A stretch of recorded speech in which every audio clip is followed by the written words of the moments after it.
Assalamualaikum warahmatullahi wabarakatuh.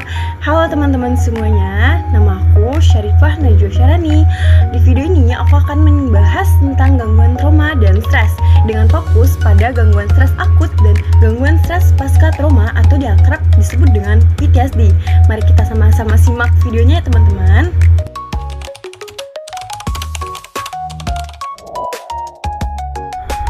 Baik teman-teman, kita langsung masuk saja ya ke penjelasan umumnya. Nah, jadi setiap orang itu pasti pernah yang mengalami namanya peristiwa menegangkan atau mengejutkan. Tapi tidak semua orang mengalami dampak psikologis yang sama setelahnya. Jadi, pada sebagian individu, pengalaman traumatis seperti kekerasan, kecelakaan serius, atau bencana alam, atau bahkan kejadian yang mengancam nyawa dapat meninggalkan bekas psikologis yang mendalam. Nah, reaksi emosional yang muncul bukan hanya berlangsung saat saja teman-teman, tetapi bertahan lama dan memengaruhi cara seseorang berpikir, merasakan, dan juga berperilaku. Nah, gangguan trauma dan stres itu muncul ketika respon terhadap peristiwa traumatis tersebut tidak mereda seiring berjalannya waktu dan justru berkembang menjadi pola yang mengganggu kehidupan sehari-harinya. Nah, jadi individu dapat merasa terus berada dalam keadaan yang waspada, sulit merasa aman, dan bahkan kesulitan dalam mengendalikan reaksi emosionalnya. Nah, jadi kondisi ini bukan tanda kelemahan mental teman-teman, melainkan respon psikologis yang dapat terjadi pada siapa saja ketika menghadapi pengalaman yang sangat ekstrim. Baiklah, kita lanjut ke berikutnya teman-teman.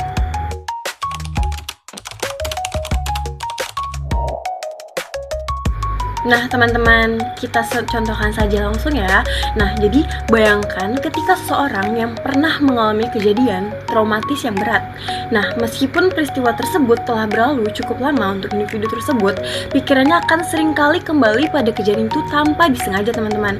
Ia bisa mungkin mengalami mimpi yang buruk, mungkin merasa cemas yang berlebihan, atau bahkan tiba-tiba panik ketika melihat atau mendengarkan sesuatu yang mengingatkannya pada trauma tersebut.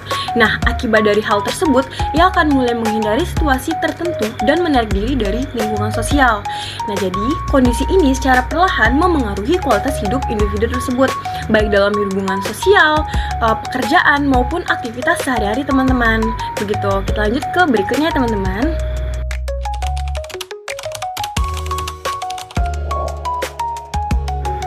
Nah, kita masuk ke kriterianya ya teman-teman. Dalam psikologi klinis, gangguan trauma dan stres itu dibedakan berdasarkan durasi serta intensitas gejala yang dialami oleh individu. Nah, pada gangguan stres akut, gejala seperti kecemasan intens, ingatan intrusif terhadap peristiwa yang traumatis, serta perilaku penghindaran muncul dalam waktu dekat setelah kejadian dan berlangsung kurang dari 1 bulan, teman-teman. Nah, sementara itu, pada gangguan stres pasca trauma atau diakrab sebagai PTSD itu memiliki pola gejala yang serupa teman-teman, akan tapi itu berlangsung lebih dari 1 bulan dan dapat menetap dalam jangka yang panjang. Nah, apabila tidak ditangani secara tepat. Nah, perbedaan utama antara keduanya itu terletak pada lamanya gejala bertahan, bukan pada berat ringannya pengalaman traumatis itu sendiri teman-teman. Baiklah, kita lanjut ke berikutnya teman-teman.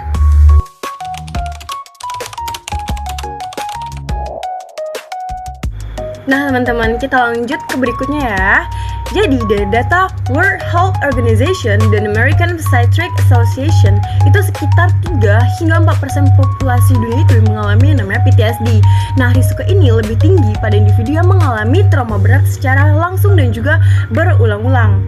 Nah, bagaimana cara penanganannya? Itu penanganan gangguan trauma dan stres itu berfokus pada membantu individu memproses pengalaman traumatis secara aman dan bertahap. Nah, pendekatan yang paling umum itu digunakan adalah psikoterapi berbasis trauma yang bertujuan membantu individu dalam memahami serta mengelola reaksi emosionalnya. Jadi dalam beberapa kasus, terapi ini dapat dikombinasikan dengan pengobatan, terutama untuk mengurangi gejala kecemasan dan gangguan tidur. Nah, pendampingan oleh tenaga profesional sangat penting agar dapat proses pemulihan itu berjalan secara optimal. Baiklah, kita lanjut ke berikutnya teman-teman.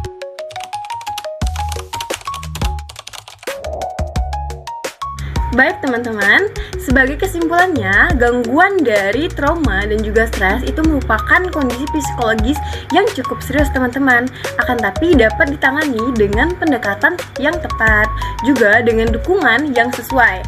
Nah, individu yang memiliki peluang itu dapat pulih dan menjalani kehidupan yang lebih stabil lagi teman-teman. Baiklah, demikian yang dapat saya sampaikan. Mohon maaf apabila ada kesalahan. Terima kasih sudah menonton teman-teman. Sampai jumpa kembali.